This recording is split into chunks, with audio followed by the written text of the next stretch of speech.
લાખનું નુકસાન તમાકુ હતી એમાં ઉધારે ખાતર લેજો કોઈ રૂપિયો આલ્યો નથી વેપારી દે ખાતરે પૈસા ચેત લઈ હાલવા એ વિચાર કરવાનો 1 રૂપિયો થાય ના કરી આ બળી જો શું હાલવું હોય આ બારી તો પડી જાય કોઈ લે તો વેપારી બારી દોવાનો રહે જોઈએ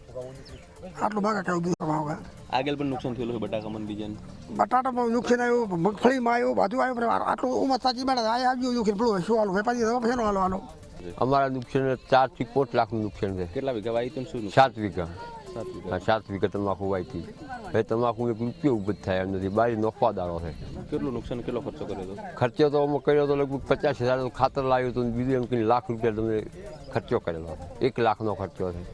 ખેતી કાઠી રહે એ સરકાર કોઈ સહાય હાલે તો ધન્યવાદ છે